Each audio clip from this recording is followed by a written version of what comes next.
Hey, there we go. Welcome to the fine print, ladies and gentlemen. I am your host, Caleb Teskey. My apologies. We were having some connection difficulties there, but we've got it sorted out now. And boy, we're ready to go on a what I think is going to be a great interview tonight. I did want to do a quick shout out to my previous guest, Tess Adam. Dr. Tess Adam, who we had a great conversation with about cannabis preventive control. Apparently, I got a little too high before the interview, so I'm going to try not to smoke a bunch of hash rosin tonight because we're going to try to get this one focused here. And boy, this is 11. And I want to thank this guy. He shared this to his page with 20,000 fucking followers, and I think that's already more people watching than have watched every other interview I've done so far. And this is great. Let me edit his name real quick and see if we can get his. Oh, nope. I'm going to let him keep that. Let's bring him on to the show. Ladies and gentlemen, my next guest, bang, Ron Durbin from Oklahoma. Ron, thank you so much for being here, man. Hey, thanks for having me. I'm really excited to be on. This is, it's always fun talking about cannabis, and it's always fun talking about cannabis in Oklahoma, especially right now. Before we get going on anything, what did I unplug my headphones or something here? Jeez, having all kinds of problems. I want to, I do a little segment off the top. Do you mind turning your phone to landscape if you're on your phone? Sure. How do you, does that work better? Yeah, there we go. Oh, now it's down low. So let me see what I can do to get you positioned better. I'm sorry. I'm new at this. All I know how to do is hit go live on Facebook and then run my mouth. I'm really good at that, but this whole plan thing is new to me. So you're gonna bear with me. I was also gonna go live on my Facebook page so more people could jump on over here and they could hear you through my Facebook page. So I figured we'd share that as well. Well, that's beautiful. How's the audio sound? Does it sound all right over there? Yeah, it sounds good to me. I can hear you perfectly fine. Cool. All right. Before we get started and get into anything serious, I was wondering if you would share your 5-minute life story with us. Ooh, my 5-minute life story. That's a tough one. We'll save some of it for maybe later if I get to feeling like it or something. But 5-minute life story. Okay, I grew up. I was born in St. Louis, Missouri. I lived there for all of a couple of days. I was raised in Baton Rouge, Louisiana by my mom and my grandparents. I moved to Houston, Texas, lived there until I was 14. 14, I moved to Mississippi. In Mississippi, I went to junior high, high school, college, graduate school, more school. And then I taught high school for 3 years. They paroled me for good behavior. I didn't manage to kill anybody, despite the desire to on a regular basis. Not the kids. The kids were always amazing. It was the administration and the parents with low expectations that I couldn't stand. And I always believed that people could achieve the best that they could if you held them to a higher standard. They didn't believe in the same thing. They believed in, graduating kids who couldn't read. I decided I'd go to law school. And so I, out of the blue, just decided TU was going to be the place for me. So I came up to the University of Tulsa, moved to Oklahoma with a 1-month-old, and started law school. It was an insane experience. Been out of law school since 2009. And since then, I've been causing people, pain as much as I can to fight for my clients as humanly possible. June 26, 2018, the state of Oklahoma passed medical cannabis. I got asked for a favor. That's how I got roped into this, by the way, in case you want to know what my last 5 years have been like. Totally did a favor for somebody. Turns out I should not have done a favor for that guy. He turned out to be a bad guy. But I have a hard time saying no. And so when they were debating legislation, and they're gonna write legislation to fix some of the issues that were in State Question 788, they were like, "Hey, Ron, will you write some legislation?" And I said to them, "Guys, I don't know the first thing about licensing or regulating the cannabis industry." And the response was, "Funny enough, you should mention that. Neither do we." So I wrote some legislation, testified in front of the legislature, gave a guy named Representative Scott Fettgetter holy heck, because I said a line, something to the effect of, I want my schools to be palaces in the state of Oklahoma. I want to use all this money to make them palaces, to make them these institutions where we have high expectations and the kids can obtain all the needs that they need in life from, what we can provide them. I think we owe that to society since we collect taxes from people. I got into a little bit of an argument with Representative Fettgetter there, and it's been a fight ever since. Representative Fettgetter now and myself are now close friends, and I consider him a brother. I would jump at the minute he asked for anything. Let's get him on the show. Start off with the fight. Do what? Let's get him on the show. We'll get him on the show. I was there. I talked to him multiple times today. He's an amazing human being. He's from a town called Okmulgee. He's just a really good guy. Representative TJ Marty is also just an amazing asset to the cannabis industry. He's smart. He's a pharmacist. He's one of the guys that really knows what's going on. And so we appreciate him and both of them for everything that they do for us. Try to keep it as not bad as we possibly can. But right now, things are really, really bad. I'd like to discuss the regulatory framework in Oklahoma a bit, but I'm just sort of curious. I wanted to ask you about Viridian a little bit, and sort of, is that your own firm, or how did you end up with them, and what do you guys do over there? Yeah, so we do. I mean, we really do all kinds of law. Mostly, we've got one attorney. She focuses her name's Shannon McMurray. She focuses, and she's amazing. Look her up. She defended in Tulsa, if you know about Betty Shelby, she defended her and got a not guilty there. I mean, people who support Terrence Crutcher Foundation might not like that, but I mean, I think the jury got that one right. It was self-defense, even though they should have trained her better, because an officer shouldn't be that scared. Anyway, we got Shannon McMurray, who does a great job. She does family law. We litigate almost anything: business contracts, real estate, closings. We do everything that we feel like doing. And I torment the government as much as I possibly can. That's my job. And again, before we get to the framework of Oklahoma, which I do want to dig way into, I'd like to just ask you about sort of how we met, man. I went to Vegas for MJ BizCon, and we spoke about this on the phone, but I'd like to hear your story, because when I met you, you were outside, and just as a little MJ BizCon. As a little token of your appreciation, I put my shirt on for this interview, and thank you. The Screw Metric shirt. I love that. Thank you very much.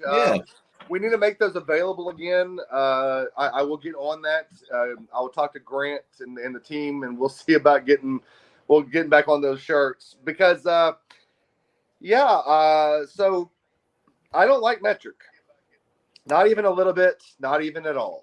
And I decided that nobody was going to fight the monopoly. I would. And so I decided to start taking on the monopoly. And I had an injunction against them in Oklahoma for a year. And the market needed some kind of seed to sale solution. It was not in good shape. And the client thought that we needed some seed to sale. I mean, and I was having multiple heart attacks at the time, so I wasn't ready to fight anybody.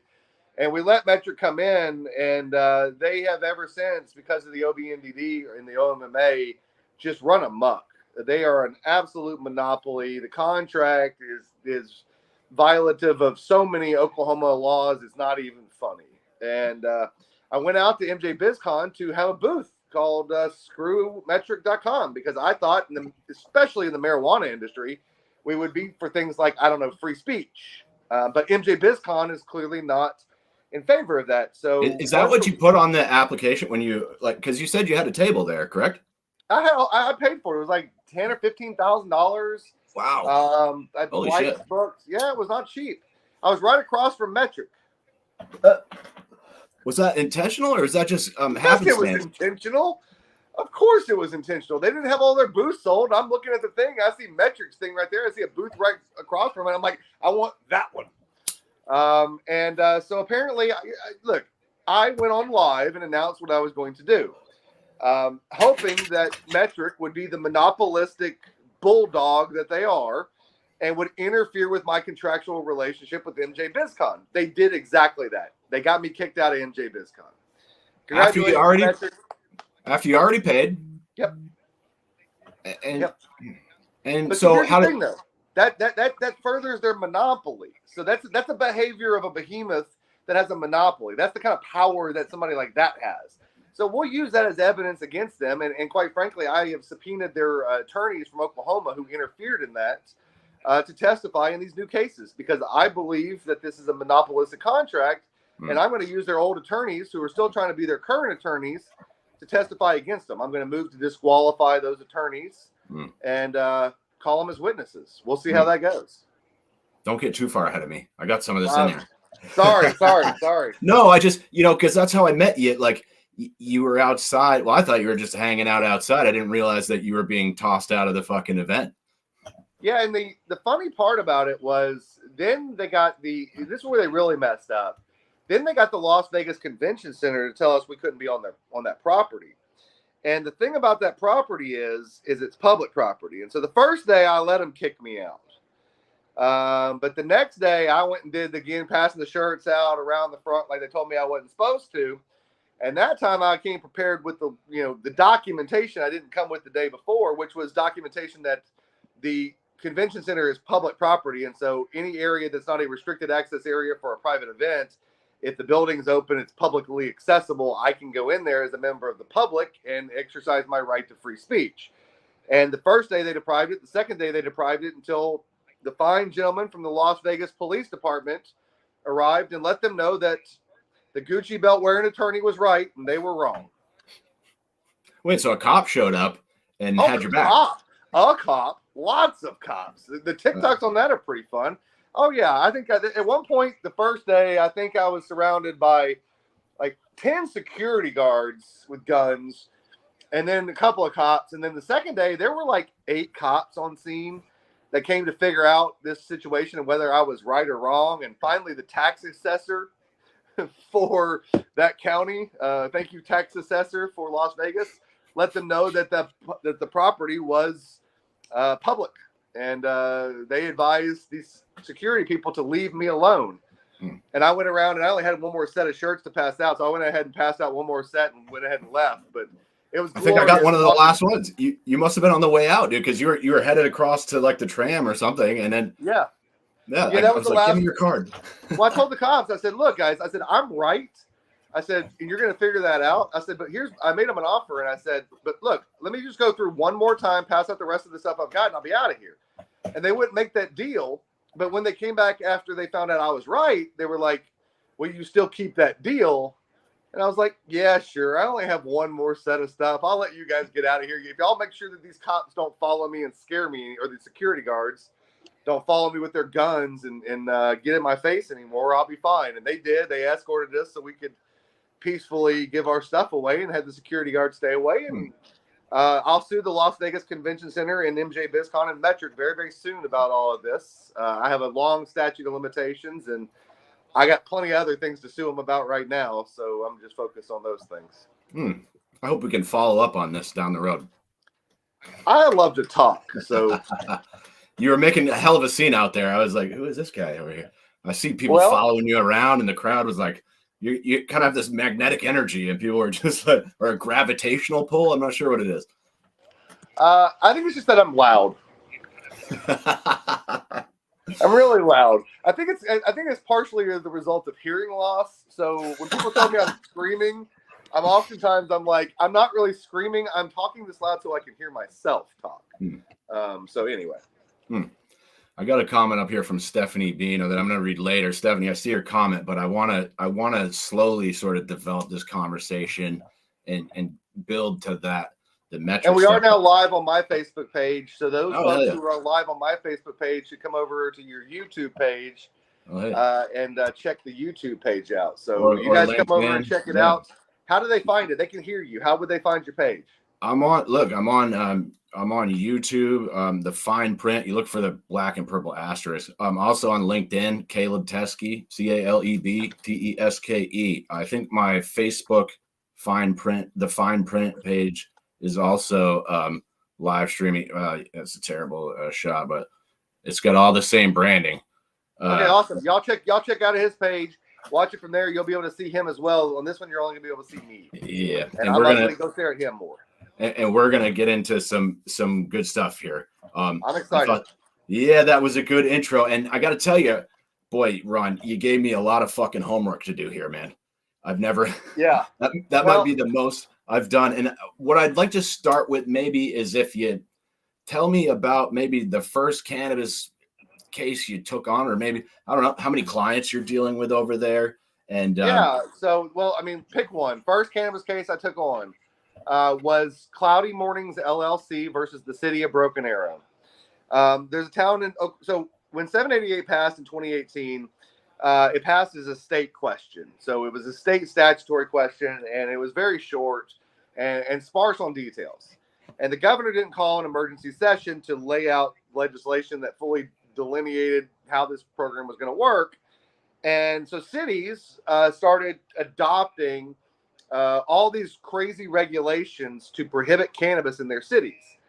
And it was like one after the other after the other. Well, Broken Arrow decided to do it. And I happened to be at that meeting with a group of, the meeting was full.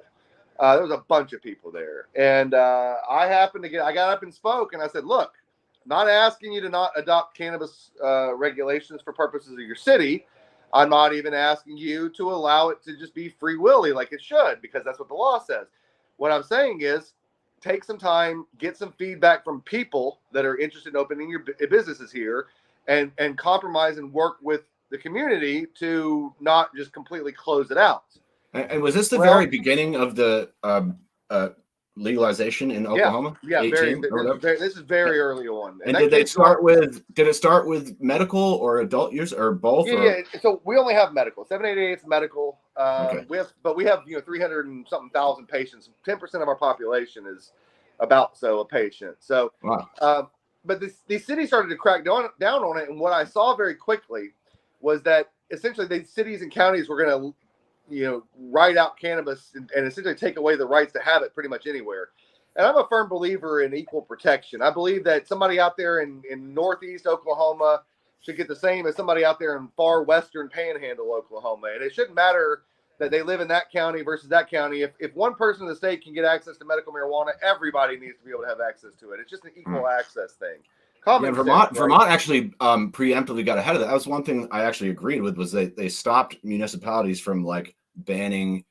They do an opt-in vote in your town, and if the town votes for it, you could set up there, and they can't put in any weird zoning laws to like restrict you from. So I thought that was one thing that I actually agree with. But sounds like Oklahoma didn't have anything with regards to what cities and counties could do. And I enjoy legal research, and I had done some research years ago and remembered some cases. Anyway, long story short is Broken Arrow. I told them, hey, you guys are in my county. I live here.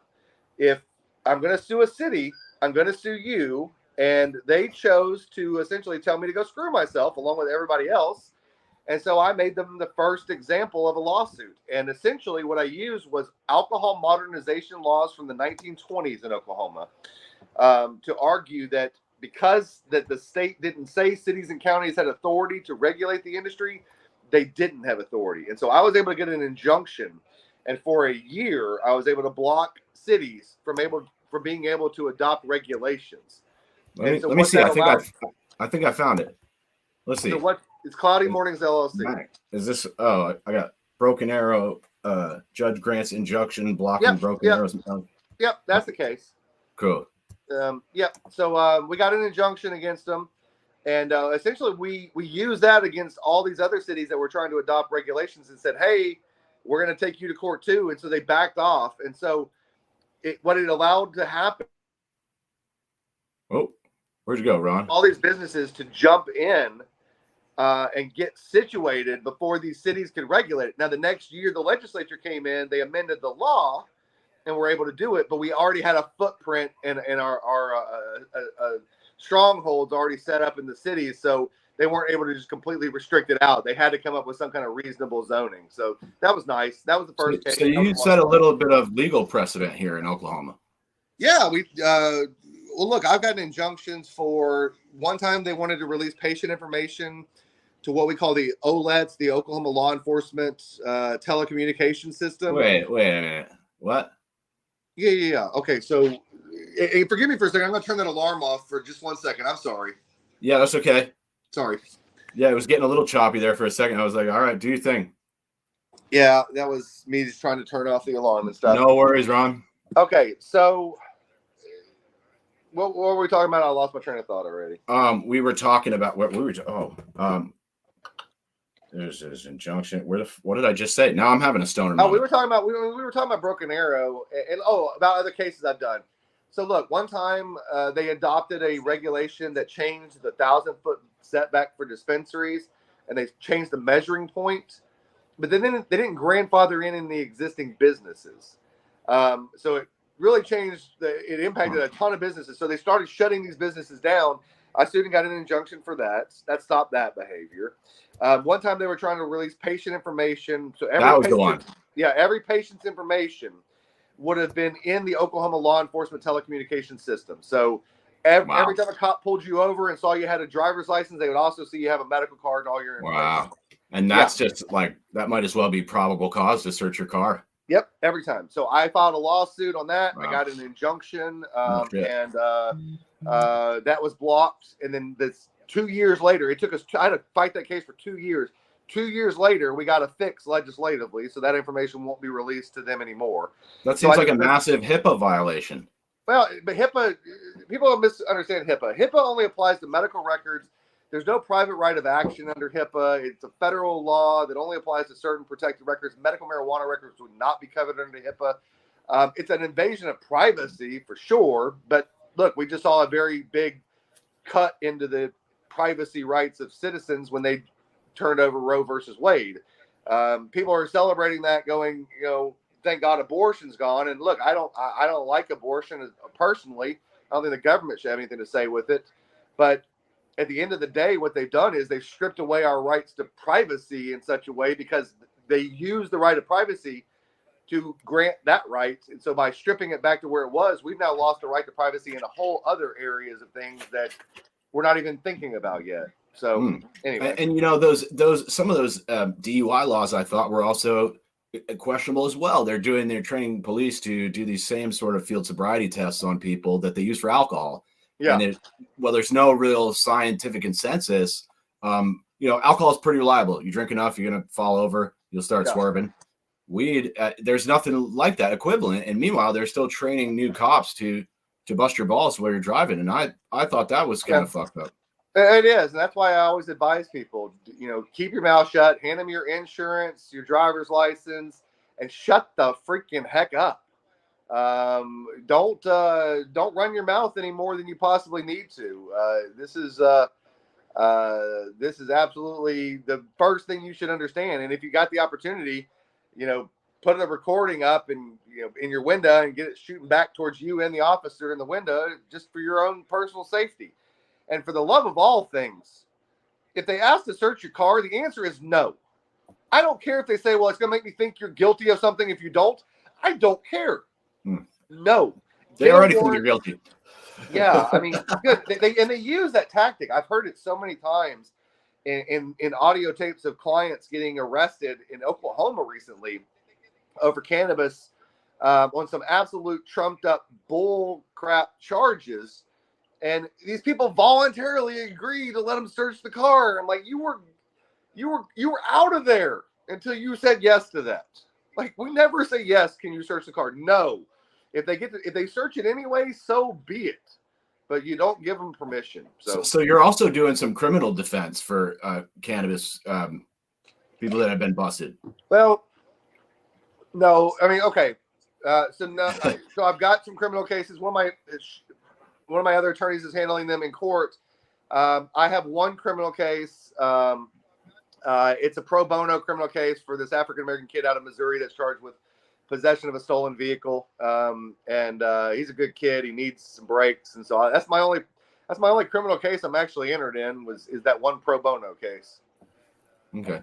I got Nancy, I see your comment here too about the current lawsuits, where they stand and which ones are coming next. We are getting there. We're going to get there, Nancy. I'm trying to do this sort of on chronologically.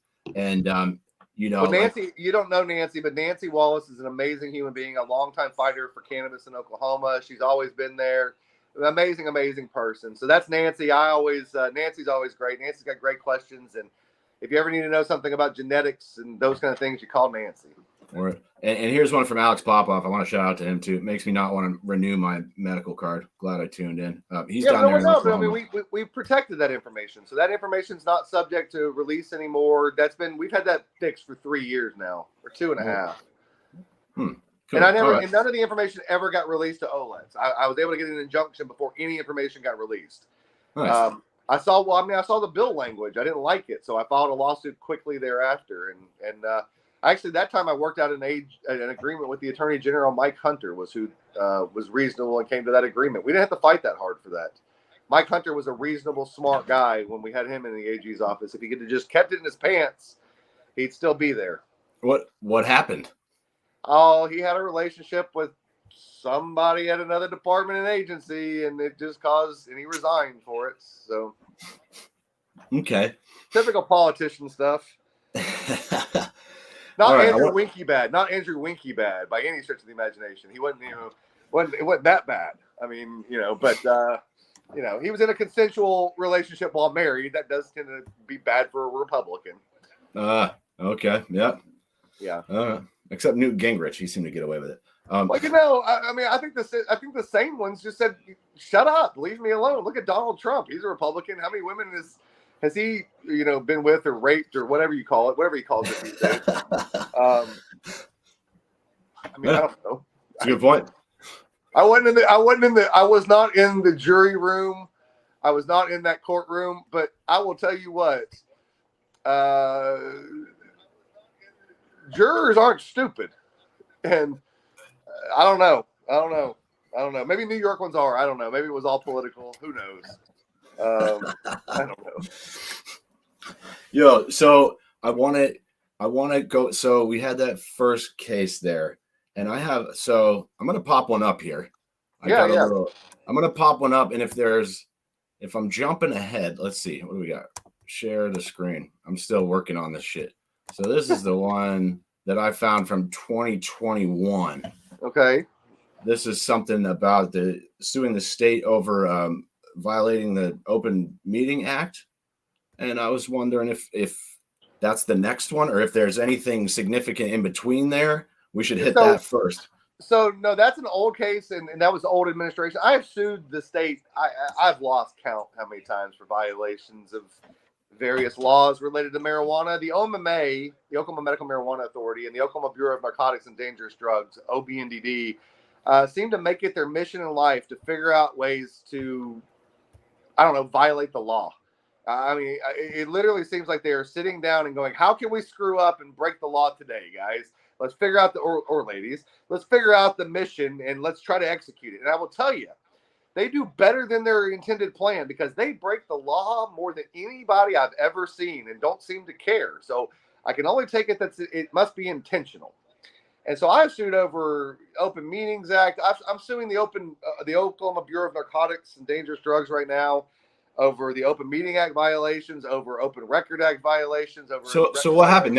They were just shutting people out of meetings. Yeah, so on the OBNDD, they proposed all these new crazy rules, and they set it for a conference room, and they set public comments for a conference room in their building that could seat like maybe 50 people. And several hundred showed up, and they just decided to lock out most of the people. I noticed that most of the people that were locked out happened to be of Hmong descent. That's HMONG. So to say that they were racially discriminating would be, I think, an understatement. What they did was violate the Oklahoma Administrative Procedures Act when they did that because they did not allow public comments during a rulemaking public hearing. Additionally, they didn't bother to show up. So I've sued them for that. And they've also refused to provide any records. I can't get records from the OMMA or the OBNDD that I want. And I got a bill from the OBNDD for $1.2 million to $2 million for the records I want. And the OMMA sent me a bill for my records I requested 2 Mondays ago for somewhere between $300,000 and $500,000. For FOIA requests? Yes. Wow. Yeah. I've tried that in Vermont and also got some outrageous quotes. Yeah. Well, see, here's the thing. They don't understand that search fees can't be charged in lots of cases, especially when it's for scholarly work, which I'm working on an article for some scholarly work. It also can't be charged to media, and I'm making the request on behalf of media. I have 20,000 people that follow my page for regular updates on the news. So they can't really charge the fees that they're trying to charge. And here's the thing. In Oklahoma, we have the ability to inspect for free. So they won't let us inspect the records. And that's a problem for them. They won't even open up the building. Last time I went up there to get records, I got met by the second in command of the Oklahoma Medical Marijuana Authority, Barrett Brown, and about 5 highway patrol guys armed at the doors of the OMA to refuse me entry into the public building. So that's how we treat public records in Oklahoma. Is that normal? For the OMA and the OBNDD, it is. For most other agencies, no. I can walk right in and get the records that I want. Really? So it's just specific to these couple agencies? Yeah, they're criminals trying to hide their criminal activities. Of course, it's that's exactly what they're doing. They don't want to share this information, and they know that once we have it, it's going to look really, really bad for them and probably cost them their jobs. What they don't understand is I'm going to get it all. I'm not going anywhere. I'm a, tenacious person, if nothing else, and I will get those records. They're fully discoverable in Oklahoma courts, and I'm now in Oklahoma court. So in order to get those, you have to file a lawsuit. Well, I filed lawsuits. If they won't give them to you openly. Yes. And I've already got lawsuits pending against them for that. But what I will also do is I will subpoena these records, and I have already subpoenaed them, and I will make a court order them to give them to me in discovery. So if they want to play hardball, that's fine. There's a reason why they're fighting for the things that they're fighting for in that case. We'll talk about it later, but they don't want fair decisions. They want favorable decisions for the state agency. It seems like you like hardball. No, honestly, I would prefer people to stop being stupid. Fair. But until people stop being idiots over there and acting like they're Nazi jackboot, terrorists, if somebody punches you in the mouth, what do? Say, please, sir, may I have some more? Or do you get back up and give it all you got? Well, if you hit me, I'm going to get up and I might get my rear end kicked, but I'm going to go out fighting. And it's weird that we have this law called like the Freedom of Information Act. And then when you go to try to get some of this information, they're like, actually, it's going to cost you a bunch of money and 90% of it's going to be redacted. And we got to review it first before we show it to you. That doesn't seem like freedom of information. No, it really doesn't. And I'm gonna teach them a lesson here in Oklahoma. I'm also suing the city of Tulsa right now for Open Records Act violations and Open Meetings Act violations. I'm actually about to sue a couple of judges of the 14th Judicial District, Tracy Pretty and Doug Drummond. Those judges, I'm going to sue them in the 14th Judicial District because they destroyed open records as well. Their district did. By destroying court minute orders. So we got all kinds of bad acts going on by all kinds of people, and I'm just fed up with it. And I decided anybody that opens their eyes to me and I see them as being somebody that violates one of these things, I'm just going to sue them, and we'll just go for it. What about this? We got Nancy again. We got OBNDD added the new packet with no notice. Then they had a meeting on the next set of rules that was stopped. Yeah, so OBNDD did this thing called a supplemental packet. Without adopting any regulations. Again, OMMA and OBNDD, they are not regulating under the Administrative Procedure Act. They are regulating and creating law via Twitter and social media. That's not the process that you're supposed to follow. That's not how you create a new regulation and tell people about it. I shouldn't have to go to your Twitter account to figure out what you mean. And also, OMA, there shouldn't just be, it's understood what we want there. That's not how things work. In the law, it's either clear on paper or nothing is understood. Got it? They watch these things sometimes, so sometimes I talk to them. Hey, cool. I hope they're watching right now. Right.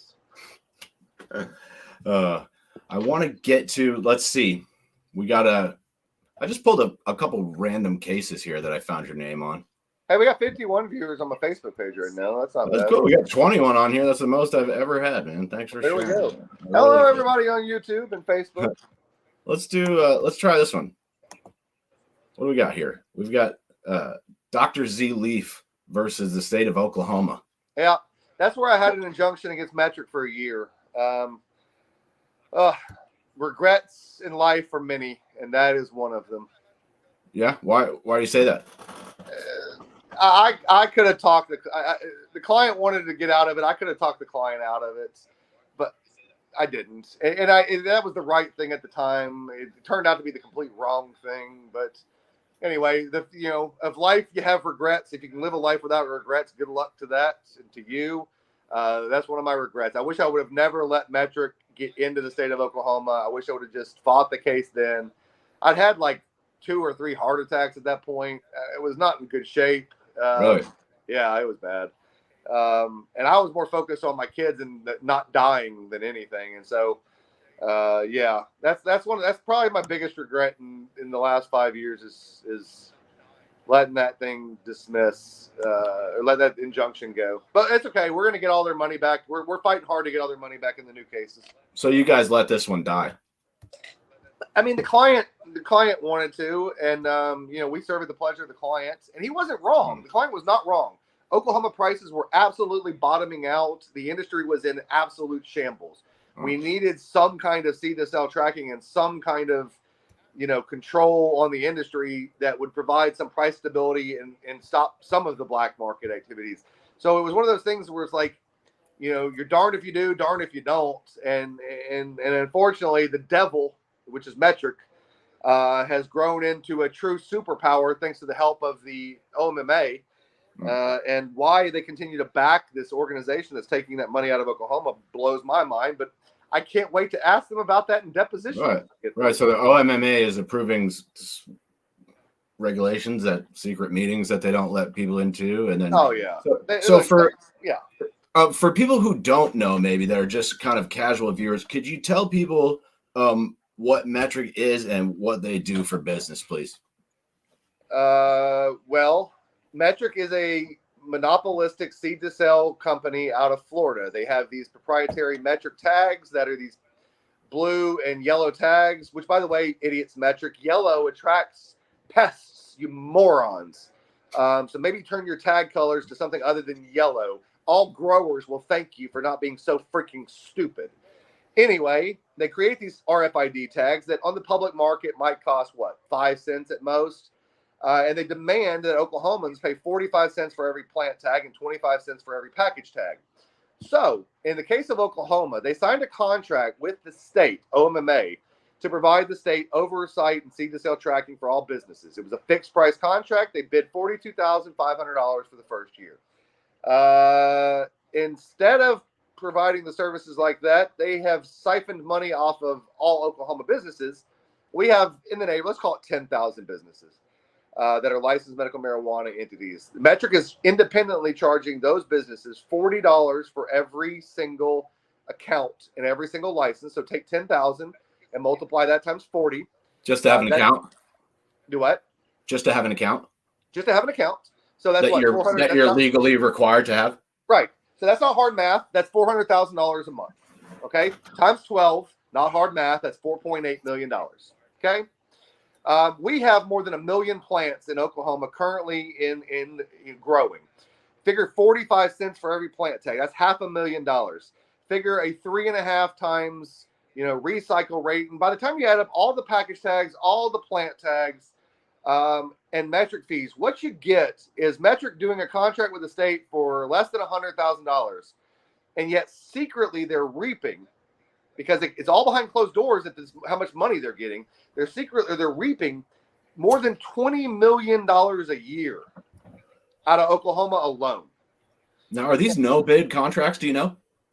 Did anyone compete against them? These are not no bid. These were bid contracts, and they were supposed to be for a fixed price. Metric is doing the same thing in Oklahoma that they did in Missouri. Unlike what happened in Missouri, they did the same thing in Missouri and started charging the end users tag and monthly subscription fees, etc. The state of Missouri said, wait, our contract with you is fixed price.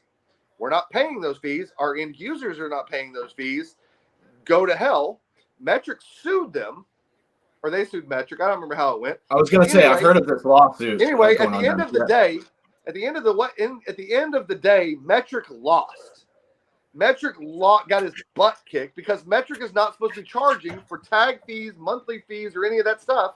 when they're bidding on a fixed price contract. Oklahoma law, Oklahoma's bidding process was daggum near identical to Missouri's because states adopt similar policies because it works.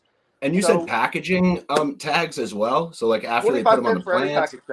25 cents. I didn't know about that. Okay. Yeah. Carry on, sir. And so this generates all we can count. We don't know how many packages there are in Oklahoma. All we know are what plants are. I would estimate that if plants are, for every plant, there's 5 to 10 packages. So again, by using simple math and not even knowing the true numbers, they're yielding $20 to $30 million without breaking a sweat off of Oklahoma, it appears, annually. That's every year. Are the tags reusable or recyclable? No. Now, are they? Yes. Can you with metric? No. Because where's the profit in that? Wow. Really? Yes, absolutely. So you could reuse them and they don't let you. That's correct. Look, you could use stick. There's so many other ways. Look, we have near field technology, which is better than RFID technology. We have so much other new and improved technology related to things that essentially you could put tags, you could put paper tags on there or these other tags that are cheap and be able to read the entire room just like the RFID and reuse them as necessary and reassign it. Look, there's so many ways to do this. Essentially, Metric appears to be running MS-DOS based systems. I mean, that's how antiquated their systems are. Remember the old days when it was like the green screen you got, and you played Oregon Trail. It's like a floppy disk. Yeah. Oh, the 5.5 inch, the 5 1/4, whatever it was, the floppy disk. That's how I would describe Metric. And most anybody else is using nanotechnology, and then Metric's still with the floppy disk. Why? They have no competition. They have a monopoly. They're raking all this money for doing very little work. Why would you do more to make the same amount of money? They're not encouraged to do anything because these states just let them run amok. Well, they ran into this guy, and they probably should have thought about that before they had their attorney file a bar complaint against me for owning screwmetric.com and fuckmetric.com. I had a note here in my shit that they tried to file a complaint against. No, they didn't try to file a complaint. They did. And by the way, me talking about this will probably get used by the Bar Association as a violation of the rules because it says as an attorney, I'm not supposed to talk about it. Even though anybody else could talk about it, he could go talk about it since he's the complaining person. I'm somehow not entitled to my rights to First Amendment free speech. I disagree with that position, and I'm going to talk about the things that involve me as much as I freaking want in the public until a court orders me not to. And what? And you just bought a domain name or something and made the T-shirts and shit? Yeah, but look, they also sent me the other day I was trying to get open records in the city of Tulsa, and I got assaulted. Excuse me, the right word is battered. I got assaulted and battered because I knew that guy was going to touch me. But anyway, one of their security guards, Testerman, put his hands on me. I put my hands back on him to get him away from me. I got a picture of the front page of the Tulsa News, the Tulsa World, with me on there representing my clients in a lawsuit against the city of Tulsa from the Bar Association that says, we've opened an investigation against you for this newspaper article. Please respond because we think you violated these generic rules about images and becoming a lawyer. And do I represent and reflect badly on the legal community? I sent him a letter back that said, I don't even know what, were you asking me for an autograph? What do you want from this thing? I don't know what the heck you're asking for. Look, I get regular bar complaints against people who hate me and people I'm suing and take to court. All I care about is keeping clients happy, Here, I want to pop this comment from Stephanie up here real quick. That was up there for a minute. Product failure. How are products ending up in New York and Bangkok, Thailand from Cali if Metric works? Because Metric doesn't work. As I've tried to explain to people from the very beginning, a metric tag can't tell you yield on a plant. Period. I can report a QP per plant and have yielded 3 pounds. A metric tag cannot tell you yields. It can't keep up with strains. There's no across-the-board data, and anything that it would argue is maybe a little low for a yield, go inspect it all you want. You're not going to find anything. Criminals aren't stupid. They know how to get around anything. The criminals are the ones that, aren't the ones that they got to worry about are the ones that aren't coming and showing up about rules, because the other ones are just, doing shit illegally and going, I'm just not going to say anything. And OMA's going to go after these people who are really doing good stuff on a few technical violations because that makes easier press. Yeah, you want to tell us about some of those? Because that was something that was when I heard about. That's Look, that's when that's when I reached back out to you, and I was like, I definitely got to fucking talk to this guy because that sounded fucking whatever. It's awful. So look, 4 of the cases, 4 grower cases, no BS, was tag issues. That's it. So OMA shut them down as a public health emergency, alleging that they didn't have the plants that they were supposed to have tagged. Now, here's the interesting thing about it. 1, in the 3 growers that were all, in one case, essentially that I represented and got them all back open, they had the tags in the room. They had not put the tags on the plants yet because the tags had just been potted from the cloning trays. Well, anybody that knows anything knows that the plant can't support a tag yet. So you don't tag them yet, right? And what OMA said was, well, they're supposed to be in the pots then.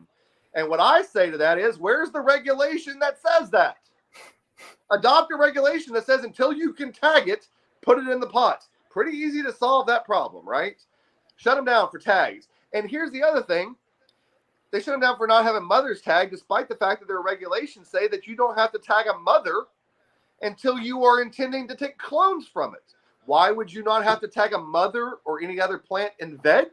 You might ask. Well, if they're being smart, it's because it's federal hemp until you turn it to flower. Because until it has 0.03% THC, it's absolutely perfectly federally legal hemp, and they can't tell you to do a darn thing to it when it's in that state. It's not medical marijuana in that state. It's hemp. But they're too stupid to understand that. And believe me, I questioned one of their witnesses. I'll post the audio of it very, very soon. I mean, I annihilated this guy. Yeah, this is another note that I had lined up. You do my own segues for me, Ron. I really like it. But yeah, you mentioned that you grilled one of their witnesses and maybe even ask a judge to recuse himself in the middle of the case. Oh, I asked Captain Kangaroo to recuse himself. Yes, that's Michael Mitchelson. That's the administrative law judge. So yeah, I did ask him to recuse himself in the middle of that hearing. I've asked him to recuse him. I mean, I've said what I think about him. I think he's corrupt. I think he's a piece of shit. Why did you ask him specifically to recuse himself in this case? Because I asked him to recuse himself in TJB Restricted Holdings LLC's case. They're a lab. They've been around since the very beginning. They helped OMA create the lab standards.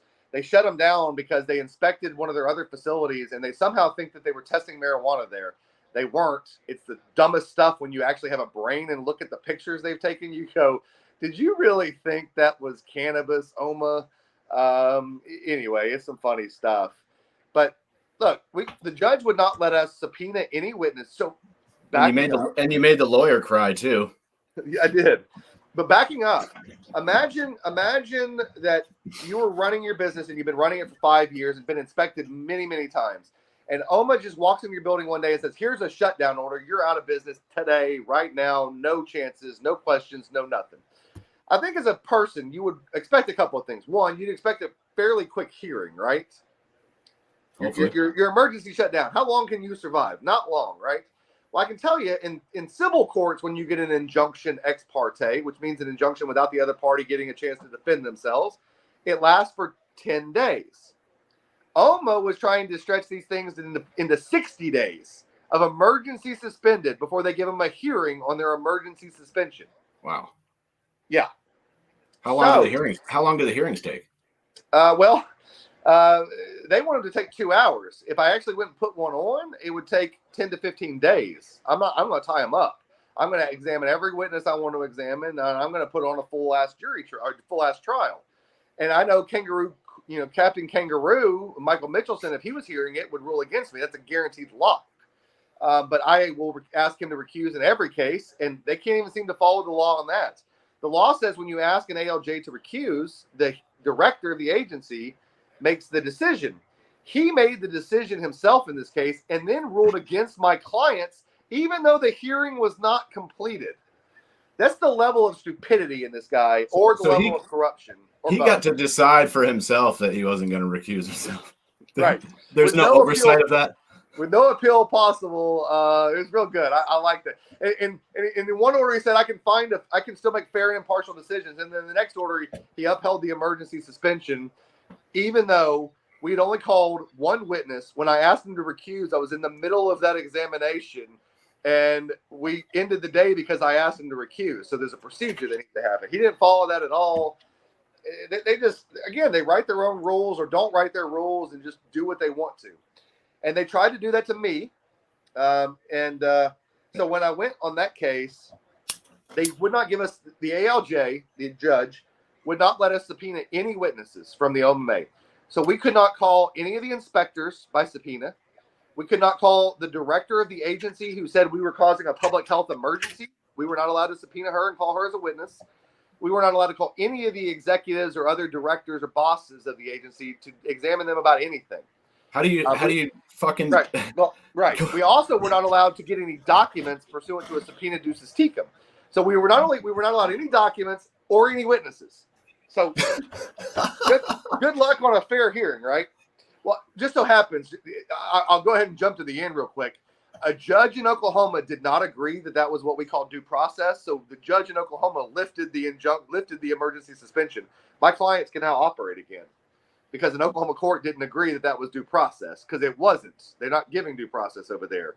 They're trying to run people out of businesses, and there are idiot lawyers that I'm now suing that are letting them do it because they're too incompetent to know what they should be doing. And so we got a mess on our hands.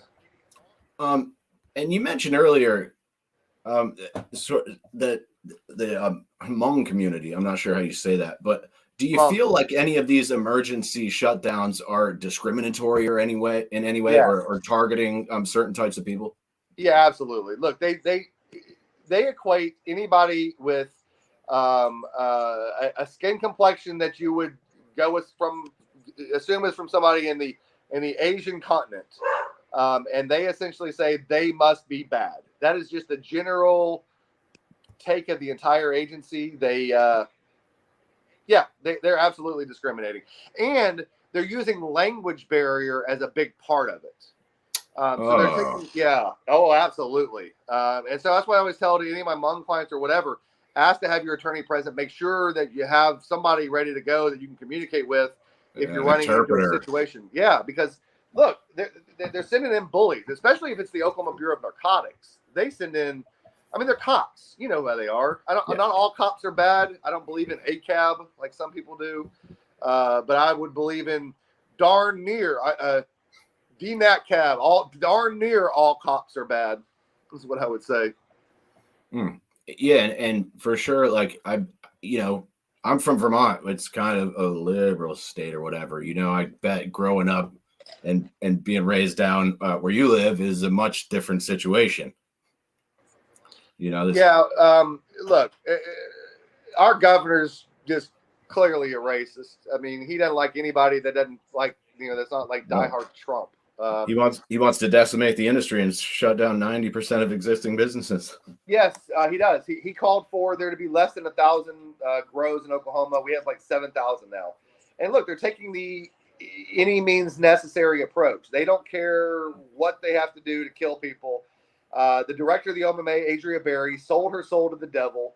She's a horrible human being. And all the people that are fighting for this are absolutely horrible human beings as well. And how I made the lawyer cry is they send in a kid to litigate against me.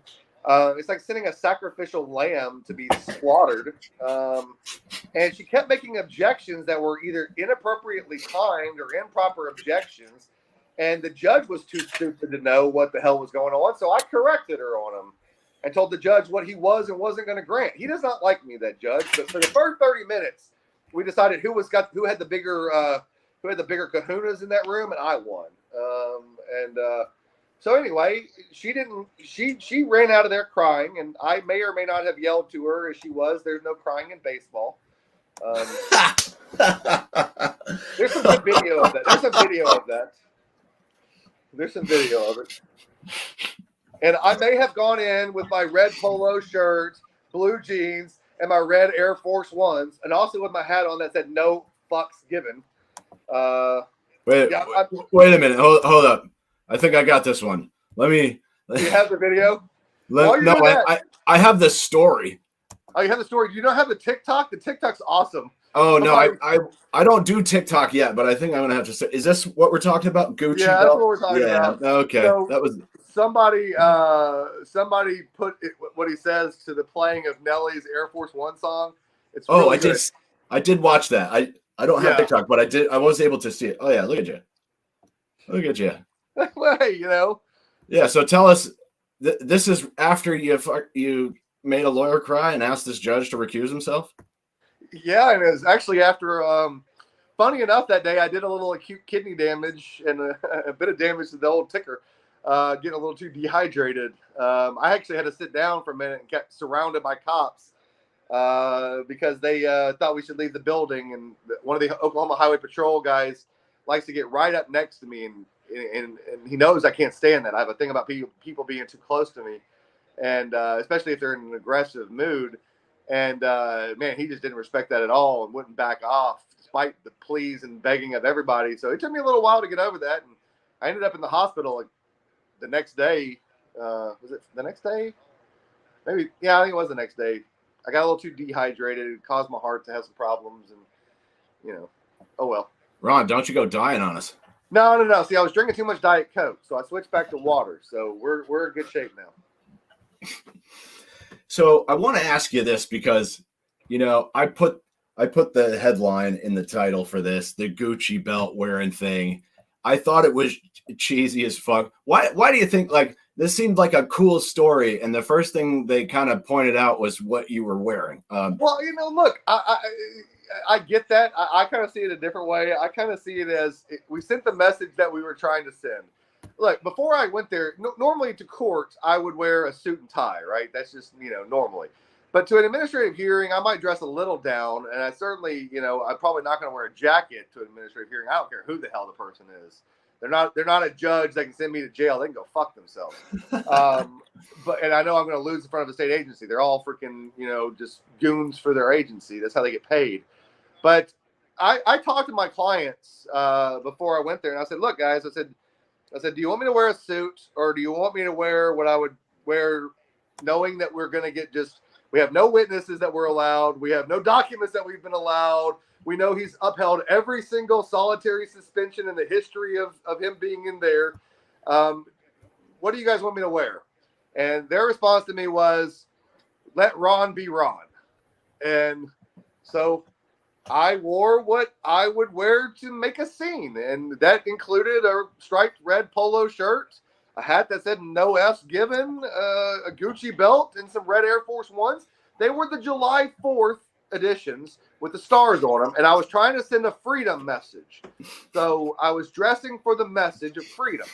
So understand. I mean, I have a shoe problem, and I did pick out those shoes on purpose and matched the outfit with it. So I could, and I like red. In fact, I'm wearing a Gucci belt right now. Well, thanks for dressing up, Ron. I mean, I'm serious though. See, Gucci belt. Hell yeah. It's what I wear on an average day. It's what I wear. I dress. Like I used to wear shorts and flip flops until I was sitting in a meeting one day talking about millions of dollars with a client, and I was like, you know what? I could at least have the respect to not have my toes out in these meetings, so I should start wearing shoes. Because I don't give a freaking heck attitude after the first heart attack. Man, it was like all bets are off. So I decided to start wearing shoes again, and that grew into a Nike shoe habit. That has become you're a Nike head. I like Nike, yeah. and quite frankly, I'm expecting Gucci to send me a Gucci belt or something. Free advertisement is that for you, Gucci and Nike? I mean, I'm wearing your red Air Force Ones. Where's the free swag? I will brand it for you. I'll get you on the news. Come on. Gucci, if you're listening, Nike, if you're listening, Nike would be. Actually, I can't. Gucci's more expensive. Yeah. Although some of the drops on Nike, if I could just get an advantage on the sneakers app Nike, I would probably rep your stuff. I'll even pay for it. Just give me every time I want some of the sneakers app, the ability to get it. I just can't get the good shoes without going to StockX or eBay, and gosh, they get expensive. I want to dial this back to a comment Alex left again. Sure. People say free market cannabis failed. None of this is remotely free market nor legal. Absurdity. And that's something I've talked about with a lot of people. Like, really, the only thing I wanted from legalization was for the cops to leave me alone. Meanwhile, they're training new drug recognition experts, even though they don't know what it looks like to be impaired from cannabis, or they have no scientific consensus. So I didn't get the one thing I wanted. They also didn't drop the civil asset forfeiture piece, which was supposed to get stripped down in Vermont. And see, that civil asset forfeiture. I mean, but look, here's the thing: the Supreme Court came out with a case on civil asset forfeiture that makes it extremely difficult for the states and cities and police forces to take your property. So you definitely should fight those civil asset forfeiture cases. They're a lot easier to fight after those recent decisions by the Supreme Court. But yeah, it is unfortunate, and they do use that regularly as a way to line their own pockets if the stuff shows up in the inventory at all. Because a lot of stuff somehow doesn't make it into the inventory. You didn't have that $7,000 in cash. I've got one of those right now. Is there a lot of enforcement going on? Like, I see some states there, like New York is having a big debate about, we've got to shut down all these illegal dispensaries, and maybe like some other people are like, oh no, what you should do is usher them into the new legal market. And there seems to be this kind of clash between like, because the state wants their tax revenue from the sales. What's it like down there, man? What are the cops like on this shit? Well, I mean, the OMMA cops and the OBNDD cops are bad. They hate cannabis. Like, they hate the agencies that regulate cannabis in this state hate cannabis. Let's just get that clear. It's bad. It's really, really bad. The Wild West in weed is turned over and flipped to where they're just going after good people. Anybody that they can get a headline with, it seems that they're willing to go after for any little infraction. And they're trying to extract these insane fees out of them. They're using, things like the metric contract to do it. So what we're going to do is I'm going to start every bill that passes that's on a marijuana subject I don't like. I'm just going to challenge every one of them in court. And we'll just fight it all out in court. And eventually I'll start teaching these legislators in the OMA to stop writing unconstitutional laws. Or I won't, and I'll keep getting, attorney's fees and, buy more Nikes. Let me ask you this. Getting back to the sort of the legal framework, is there anything in the legislation that you do like, that you thought were good ideas? Well, look, we have right now in Oklahoma, this is a pretty important topic, and it kind of rolls us into something that a lot of people are going to want to hear about on both my Facebook page and the ones that are here. It's about what's going on right now. We've got a whole bunch of legislation right now, and if you'll allow me for a second, I'm going to pull up my forgive me, I'm going to be a little informal and yell from my daughter for a second. Hey, go right ahead. Okay, so we've got a new bill. It's Senate Bill 437 that's just come out. So I can just walk you down through some of the stuff it's got real quick. I took notes when I read it. Real slow. I don't care. Take your time, man. Whatever you got. So it's got zero cost of license for 100% disabled veterans. I liked that. It requires the two physicians for kids to be not located in the same location. And it creates qualifying conditions for kids. That is going to be set up through the OMMA and I think the Physicians Board. I am scared on that in that they'll be too narrow in those qualifying conditions.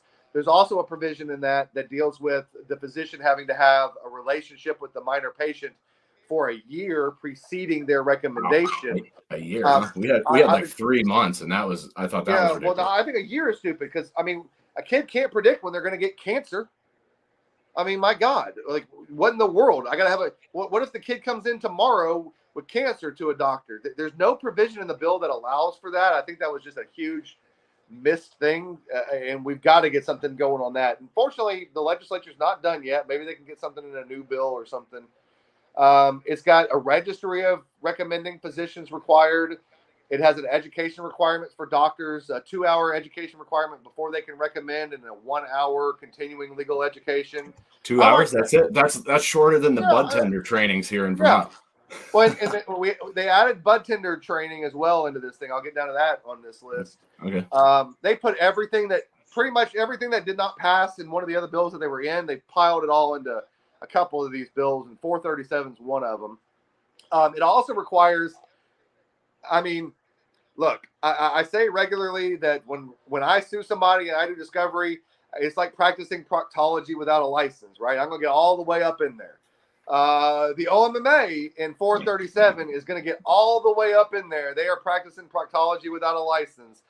On your renewals, the amount of documents that you're going to have to produce to them, financial records, everything is substantial. I mean, it is a list to kill. And look, it's not insurmountable, but it's a lot.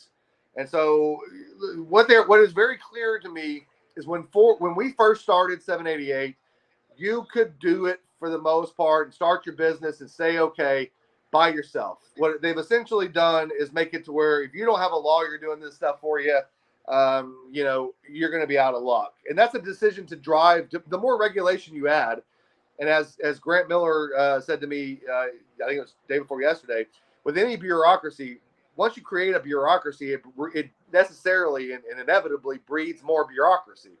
The bureaucrats don't stop getting more bureaucratic and stop adopting regulations repetitively. So we're going to continually have this because that's what situation we're in. And they're trying to adopt all these new things. And the paperwork is like financial disclosures, bank account records, all proof of funds, all loans, all people with the financial interest in it. I mean, it's an extensive list. Is it bad for legal operators? No. Does it require a heck of a lot more work to make sure that when you get your renewal in that you're compliant? Yes, big time. It also has a provision in there that says that you have to get that information submitted to them 60 days before your renewal. If you do not, It says your license shall be suspended until you do. So don't miss that. That's going to be a big one. 60 days before. So that's OMA's going to have to back the dates up. OMA's going to have to adopt some regulations on that. That one's going to be a struggle for small businesses, and that's one of my concerns. Is anything that raises expenses for small businesses. We were the Wild West of weed. We were the green gold rush state. That's what I heard. Yeah, that's what it's been described as from a couple of contacts I have down there. Yeah, and I'll be damned if I'm going to let all these people go out of business because the government is just screwing them over. So we'll keep fighting for that. There also are requirements for diagram of facility, requirements for workers' comp insurance, general liability insurance, and product liability insurance. Unfortunately, they don't spell out in the legislation what kind of general liability insurance or how much you need. So that's an ambiguity that creates a problem. Same in Vermont. Yeah, on product liability insurance, they don't say how much product liability insurance you need. And if they knew anything about cannabis, they would know that product liability insurance only really covers the cost of the recall and maybe some other few ancillary costs and doesn't reimburse anybody for anything. I don't know why they're worried about product liability insurance. They're not going to get it to insure the cannabis. That doesn't exist. There's not a single company that I'm aware of that will insure the cannabis against consumer issues. That's an amount of liability given federal illegality that I can't imagine an insurance company writing that policy. Maybe I'm crazy and I'm wrong. If somebody knows of one, let me know. But yeah, there's one out there. I'll bring them on right now. But look, the ones I've seen, the people who have product liability insurance, they're like, I got product liability insurance. And I'm like, great. Did you read the policy? Because the policy only reimburses you for the actual cost of you getting the product back. It doesn't cover you for the cost of the product. It doesn't cover you if a person gets sick. It doesn't cover you for anything other than the cost of returning the product. Meaning the insurance is freaking not worth buying in most cases. Wow. So, again, and that goes across the board in most states. People don't read the riders and the addendums to their insurance policy. They don't read the fine print. Nope. They just think I got product liability insurance. I'm good. Yeah. I learned a lesson on that not too long ago. I had my insurance person years ago insure my. I got a Mercedes GLS 580. And I had an accident in it, and I found out real quick that my insurance agent, who's covering a $118,000 car, didn't get rental reimbursement on my policy. I'm like, did you think that if something happened, I would not want to, I don't know, have a vehicle to drive, you idiot? So, what about? I wanted to ask you before I forget about banking fees and stuff like that. Is that something you know anything about? Yeah, I do. What do you want to know about it? I'm just curious because I noticed, like in Vermont, really off the bat, there was only 2 credit unions that were taking cannabis accounts, and then they announced, "Oh, we're having a merger," and then there's like 3 now. But it seems I don't know. We've got a good bit. We've got a good bit of banks in Oklahoma that are banking cannabis these days.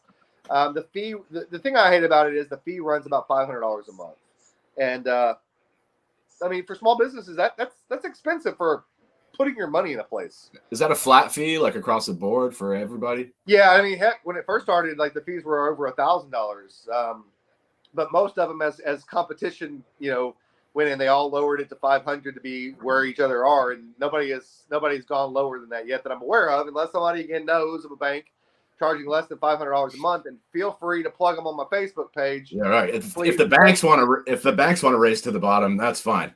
Yeah, absolutely. We want to race to the bottom on that. Yeah. Josh Moynihan says, I think Oklahoma needs to legalize medical psilocybin to treat the PTSD caused by OMA and OBN. I agree, John. I agree, sir. I agree. We need psilocybin to deal with the trauma caused by their crackdown on legal operators in the marijuana industry. I want to slap this one up too. We got Carl Brown. Carl's left some comments. They sold us all this opportunity to invest in this opportunity in a small business friendly state, then turned around and are trying to rob all we had that we invested. Ron's a hero. Hashtag Rose for Ron. Well, thank you. I appreciate that. I don't think I'm a hero. I'm just a pain in the neck. Look, at the end of the day, I like fighting for people. It's what gives me passion. Money is secondary, and quite frankly, is not the first thing I think about. I think about what's the best thing to do, and then we figure out, okay, is there a way to make money off of it, right? If we live that way, then we're in a pretty good shape. Chloe? I think I got another one. I think we got a good one here. I'm going to read this one from Cynthia Casper here. The fact that some batch numbers are still not auto-populating on the manifest chaps my buns. We pay for a program that isn't even in line with regulations. Yeah. I mean, we have forms where parts of transport manifests are not getting fully populated, and almost shutting businesses down because when they list all the infractions, they'll list missing this information on a form that they printed from Metric. So it's like, wait, I printed the manifest from your state seed to sale program. If it had an issue in filling in all the information on it, that's not my fault. Your system shouldn't allow the transport invoice to be generated without all the information that it requires. Is that something that you could sue Metric for? Oh yeah. I'm already suing Metric for that. I'm suing Metric for that. Oh, okay. Yeah. Can you run through all the things you're suing Metric for? I mean, as many as you can think. What am I not suing Metric for? Yeah. Look, long and short of it is, I am suing them for every bit of money that any Oklahoman has paid to them since the start of their program in Oklahoma. Every dollar, whether it be in monthly subscription fees, whether it be in tag fees for plants or tag fees for packages. The individual damages of an individual party that might have been caused by Metric, that's going to have to be litigated case by case because those are so uniquely different to each person. You can't bring it in the class. So in the class action, we're just suing for everybody for the damages that are easily quantifiable, money that they paid to Metric. We have other clients who have been seriously damaged by the OMMA shutting them down on Metric issues. We are going to sue on each one of those individually for the damages sustained by that client for the shutdown.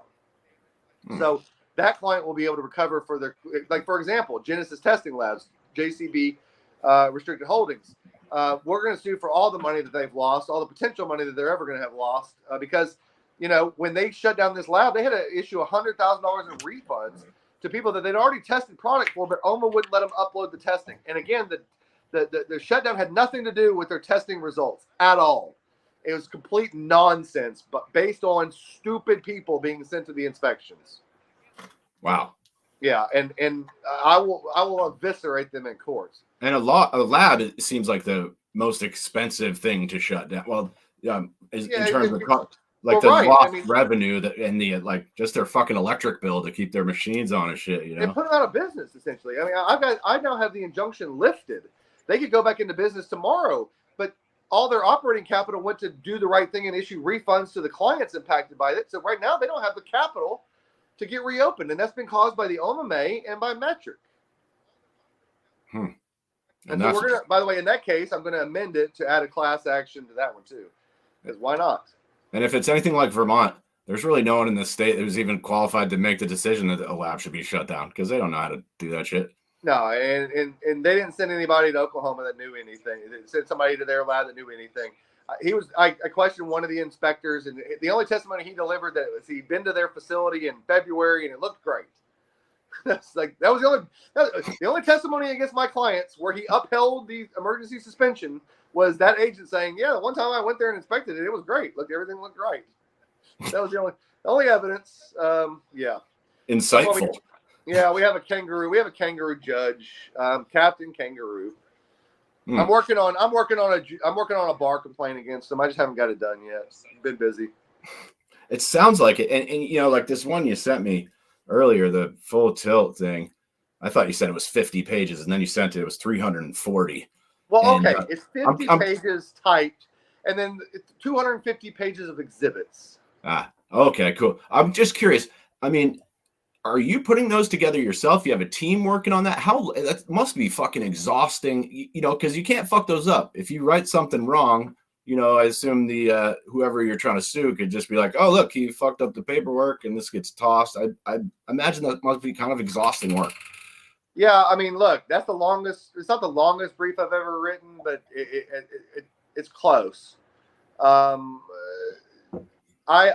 wrote it. I had some help editing final draft, as I always do, because the second set of eyes is always important. Always. But no, that's me. That's my arguments. That's my research. That's me writing it. And frankly, I wrote it over the course of 2 weeks. That's how long it took me to write it. That's it? Yeah. I was going to ask, that was my next question. Jesus Christ, dude. That is wild. Look, I used to be an English teacher, and I was a national champion debater. I can put words to paper fairly okay. Oh, you skipped that part in your 5-minute life story. Yeah, well. I'm outraged. I know. I'm sorry about that. Yeah, I did parliamentary debate and did it quite well. Yeah. So. Have there been any of these other cases where you're not allowed to have witnesses or get documents like that? Yeah, the OBNDD tried that. We got an injunction against them too when they did. They tried the same thing, and we got an injunction against them right quick, and they stopped that activity. I mean, that just seems obviously illegal. Well, it ain't obvious. Look, common sense ain't obvious, right? That's not something that is real common these days. Well, it's like it's not illegal because they're doing it and they run the court. Yeah, for sure. Or that's how I kind of feel about that kind of shit. Look, I'm getting towards the end of my questions here for the night. I am going to read through that at some point. I got through about 30 pages of it. That was a heavy one. I want to ask you, though, before we leave, if we missed anything here. I'm going to rip back through my notes real quick. It looks like we hit all the hot spots. I want to ask you, though, if there's anything we missed, anything important that you're working on that I glossed over maybe, or, anything shameless plugs or shout outs that you want to throw in at the end here. Yeah, I do. A couple of things I wanted to point out. I in that bill we were just talking about, it does have bud tender education requirements in there, which I think are good. It does have a restriction against you cannot advertise to non-cannabis patients to consume in public. And you can't, the way it's written, what they're creating is a special event license. So much like we have special event licenses where people can get together and purchase alcohol, there are going to be special event licenses created under 437 where they can get registrations for those events, and dispensaries will be able to sell to patients. Growers will be able to showcase their product and then sell it through a dispensary at that event. So now we have a direct-to-patient access through the system, so it's all properly regulated like it needs to be. It allows the OMA to inspect and supervise, make sure that nothing bad's going on, but it absolutely allows them and the businesses to have these big public things where we can now have cannabis there legally and dispense it there legally under rules to be adopted by the OMA. I think that's a huge win. To throw out some shout outs, I got to throw out shout outs to Representative Scott Fagetter and Representatives TJ Marty, who worked their rear ends off endlessly fighting for cannabis in Oklahoma, or at least fighting to make things be at least as sane as they can be, given the anti-cannabis climate that we have in the Oklahoma Senate. That's always appreciated.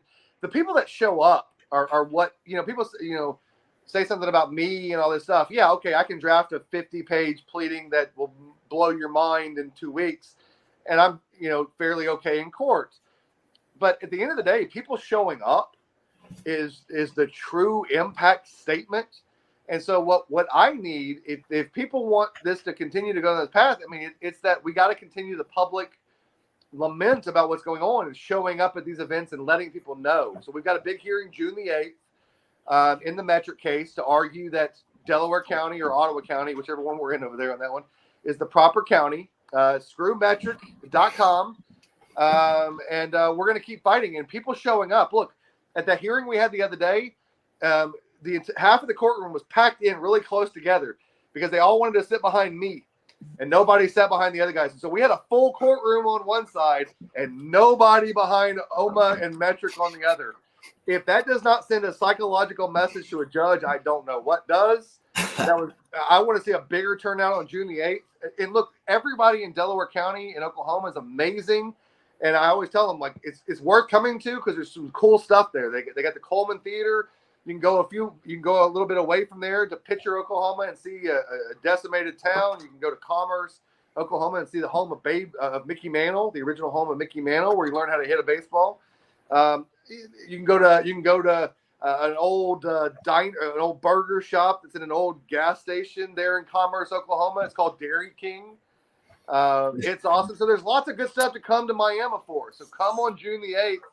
And support what we're doing. I think that's the biggest message. And frankly, without people doing this and working with me and being behind, I wouldn't be able to do anything that I'm doing. And I would have given up a long time ago. Their encouragement means a lot. And as a final shout out, no, not final. I got two more. There's a guy named DC, Daryl Carnes, DC Live and Everything Mary Jane. He's an amazing activist in Oklahoma. He is out there vocally, always out there and spreading the message about what's going on. He does it intelligently. When he doesn't understand something, he calls. I'm always happy to have him call. He's just a true advocate in the basis form and sense of the word, and just to commend him. And look, I commend all the people that helped get 788 in the state. We stand on the shoulders of giants that got 788 passed for us, and we're thankful to all of them. And finally, my family puts up with me. My wife and my kids put up with me. And without them and the most amazing wife that one could ever imagine, who's a doctor and can afford to buy me a Gucci belt every once in a while. It's amazing. It's amazing. So I'm truly blessed. I'm truly blessed. The heart's feeling better. I mean, I got my heart issues, but we're pumping along well, and so I'm thankful for life. I'm thankful for getting to do this. It's absolutely epically a blast, and I wouldn't trade it for sitting on a Caribbean beach. I get bored after too long. So, well, and I want to say, Nick Camper, are you going to follow up on this? Ask him if he's going to follow up on this. We need to keep it going. It's going to be a long fight. Yes, I will follow up on this all the time. Did he write the story or something? Nick Camper, was he one of the journalists or something? Oh, I don't know. Okay, well, you mentioned him on the phone call. So Nick, I think he might have wrote one of the articles.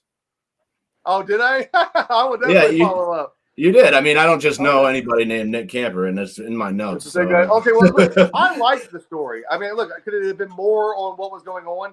But they're unfortunately for modern media, it's clips. They got to get those clips and those attention things, and they're never going to give you the full story on the newscast. It's not possible. They're doing the best job they can, and I thought it was catchy, and I really liked the I thought it drew. Song.